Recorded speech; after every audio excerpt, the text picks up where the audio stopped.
two words that have nothing in common are children and murders. But the truth is that many kids have killed and done other horrific things. What were they thinking? We should find out. In this video, we will talk about the 10 most dangerous kids in the world who committed heinous crimes and are now in jail. Number 10. Beth Thomas. Some people also know her as the Child of Rage. Beth's early life was really tough. Her mom died when she was 1 and her dad was abusive. He physically and sexually abused Beth, which was horrifying. When Beth was 19 months old, a pastor and his wife adopted her. They didn't know about the abuse at first, but Beth started showing some troubling signs. She didn't seem to have any morals and she did sexual things. She even abused her brother the way her dad had abused her. Beth's adoptive parents eventually had to lock her in her room at night. They were worried about her and they wanted to get her help. Beth was then sent for treatment. In 1992, a shocking video called Child of Rage showed her telling her therapist that she wanted to kill her parents and brother in the middle of the night. It showed footage of Beth describing in depth and without emotion the abuse she had been through and that she had done to others. She used to prick her brother with pins. Fortunately, it appears that Beth's treatment was successful, but most patients who have received this care have not seen the same positive outcomes. Number 9. Antonio BARBEAU. Back in September 2012, Antonio took the life of 78-year-old Barbara Olson, his great-grandmother, in her own house with a hammer and hatchet. After months of court proceedings, he accepted the sentence but did not admit guilt, which is really shocking. The unexpected turn of events was part of a deal that would have a big impact on the rest of his life. Antonio BARBEAU had a hard time showing regret during his sentencing. He stood before the judge trying to speak, but his emotions got the best of him and he couldn't continue. His defense lawyer spoke for him, saying that he knows he doesn't express his feelings well, but that doesn't mean he didn't understand the gravity of his actions. He admitted to taking someone's loved ones and ruining many lives with this terrible decision. A psychiatrist later explained that a traumatic experience when he was 10 might have affected his behavior. When Antonio was a young child, his life took a bad turn and influenced his decisions. The judge decided to give Antonio a life sentence with the possibility of release in 36 years. The weight of that decision hung heavy in the courtroom. He might get a chance at freedom in 2048, but that's a long way off. Before going to the next one, don't forget to subscribe to our channel and watch until the end because you'll be amazed by what happens next. Number 8. ALYSSA BUSTAMANTE. ALYSSA BUSTAMANTE had a troubled family history despite appearing to be a typical teenager growing up in rural St. Martin's, Missouri. Her mother, Michelle Bustamante, dealt with drug and alcohol abuse leading to criminal charges and jail time, while her father, Cesar Bustamante, was serving jail time for assault. Despite these setbacks, ALYSSA excelled academically, becoming an A and B student in high school. While appearing normal to her friends and community, ALYSSA struggled with mental health issues. In 2007, she attempted suicide and spent time in a psychiatric hospital. She was prescribed antidepressants but continued to engage in self-harm, often showing her scars to her friends. But in 2009, ALYSSA shocked the community by cold-bloodedly murdering her 9-year-old neighbor Elizabeth Olton. Elizabeth often played with ALYSSA and her siblings, but one day she didn't return home, raising suspicions. The FBI got involved, and they found a shallow hole behind ALYSSA's house that looked like a grave. Later, they discovered another shallow grave, and unfortunately, it contained Elizabeth's body. ALYSSA's diary revealed disturbing entries about the killing, where she described feeling euphoric after the act. Later, ALYSSA said in court that she killed Elizabeth Olton. She said that she choked Elizabeth before cutting the girl's throat and stabbing her in the chest. After that, ALYSSA buried the body of her victim in a small grave that she dug by hand behind their homes. Despite her troubled childhood, ALYSSA was tried as an adult for first-degree murder. However, she accepted a plea deal for second-degree murder to avoid the death penalty, with the possibility of parole after 30 years. She later tried to argue for a new sentence based on a pending U.S. Supreme Court case, but the judge denied it. The case is a reminder of the consequences of violent actions and the complexities of the justice system. Number 7. BEVER brothers. Many of us know that the Beaver family tragedy shocked the nation in 2015 as 5 members of the family lost their lives in a horrific act of violence in Broken Arrow, Oklahoma. In the middle of the night, 2 brave survivors came out and told what they had been through. When the bodies of 5 family members were found, it was the start of an unimaginable tragedy. However, an infant girl and a young girl managed to stay alive, giving hope in the middle of the tragedy. But here comes the shocking fact. The elder girl bravely pointed the finger at her own brothers, Robert and Michael, as the ones responsible for the heinous act. The community was left stunned, struggling to comprehend how such a terrible event could unfold within a family. During the hearing, it came out that Robert wanted to become a well-known serial killer for evil reasons. His chilling statement shocked everyone in the courtroom as they attempted to comprehend the darkness that had engulfed him. He was given a life sentence with no chance of getting out, which was a fair punishment for the damage he did that can't be fixed. Michael's evidence only made the case against him stronger. For his part in the tragedy, he was given 5 life terms in a row. During the trial, both brothers showed a disturbing lack of regret, which left the court wondering why they did what they did. The courts became a place to look at the worst parts of human nature, ask questions about the rules of society, and show how bad people can be. Number 6. Sierra and Aaron. Sierra Halseth, 16, and her boyfriend Aaron Guerrero, 18, had their futures chosen in a tense courtroom. Their horrible crime was discovered when Sierra killed her own father, Daniel Halseth. They attacked him with a knife and tried to hide their tracks by messing with his body. In April 2021, this terrible thing happened and everyone in the courtroom was shocked and confused. It breaks my heart to think that a daughter could kill her own father, who should have been her guardian and leader.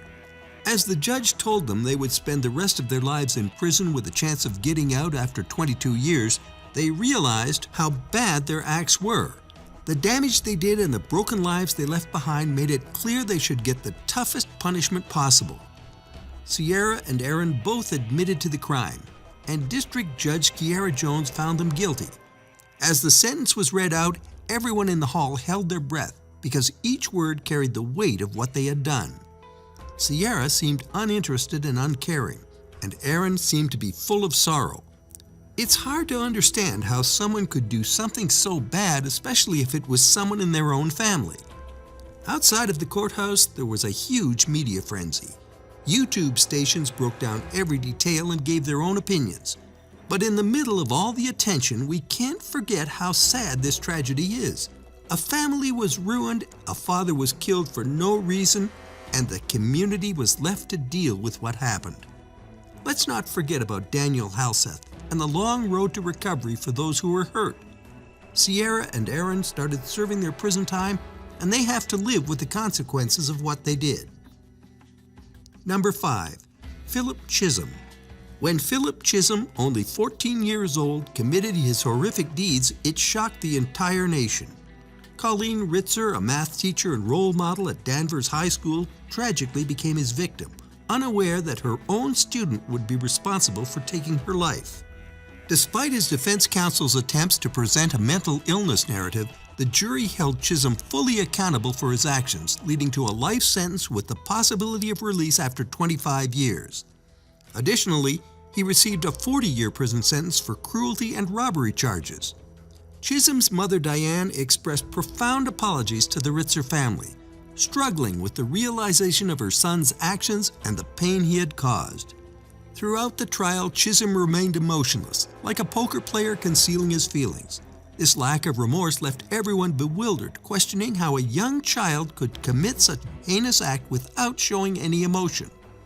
The case of Philip Chisholm serves as a reminder that evil can reside within even the most unsuspecting individuals. Number 4. James Fairweather. A troubled young man who was determined to become a well-known serial killer brutally killed 2 innocent people. He was sentenced to 27 years in jail. James Atfield was the first person he tried to hurt.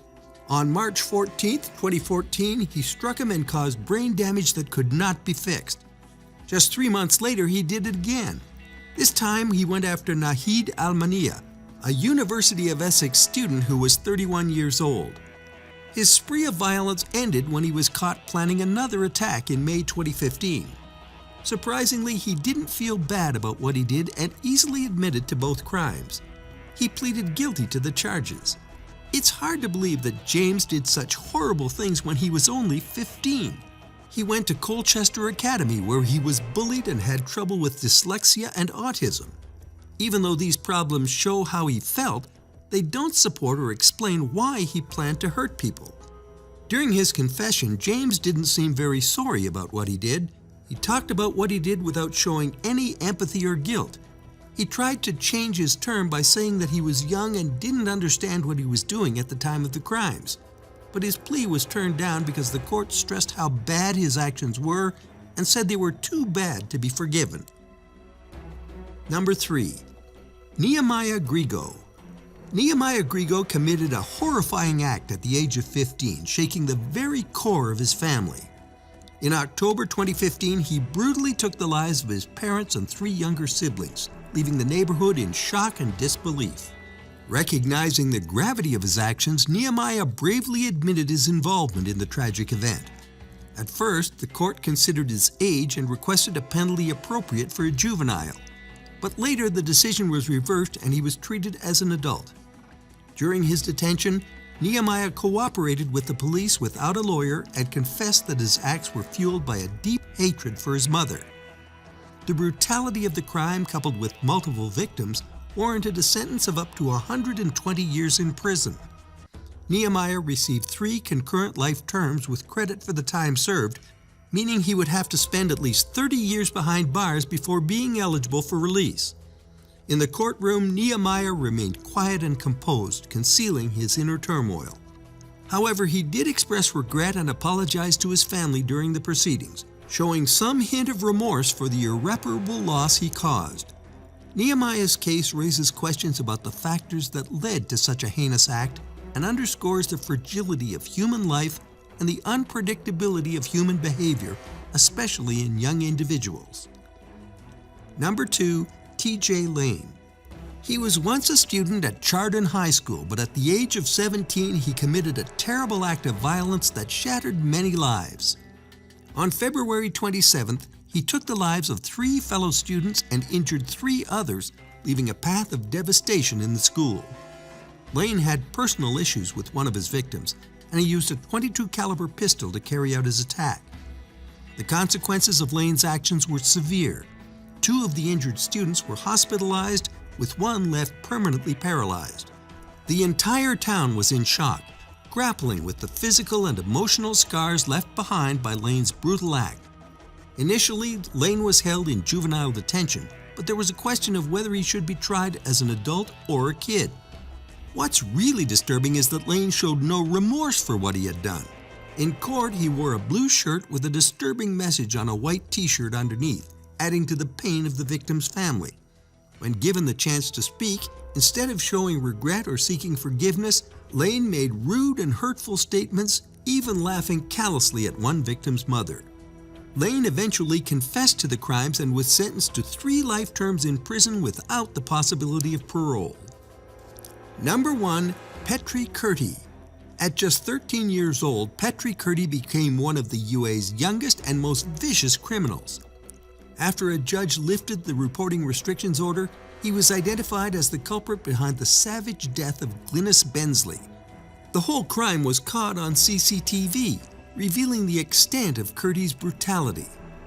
The footage showed KURTI attacking and ending Glynis Bensley's life, and then callously boasting about it in a nearby park.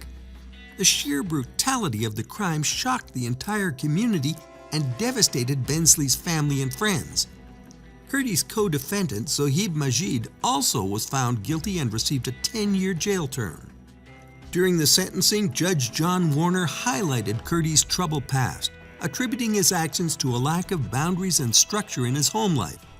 The court observed that KURTI's parents failed to grasp the seriousness of his actions, shifting the blame to others and contributing to his lack of accountability. Glynis Bensley's family was left in mourning and searching for answers. Detective Chief Inspector Sam Ridding, who led the investigation, emphasized that KURTI and Majid had a clear intent to use violence against anyone they targeted. The randomness of their victim's selection was evident as they mistakenly assumed Bensley was a male due to her appearance. The case of PETRI KURTI serves as a grim reminder of the potential darkness that can dwell within young individuals. It also highlights the importance of addressing early signs of violence and providing support to troubled youths to prevent such devastating consequences. These scary stories are a stark warning of how some young people can be very dark inside. Let's think about how terrible their acts were and how much they hurt their victims and their families. Do you think there's a way to prevent such crimes? Let us know in the comment section below. Also, don't forget to subscribe to our channel.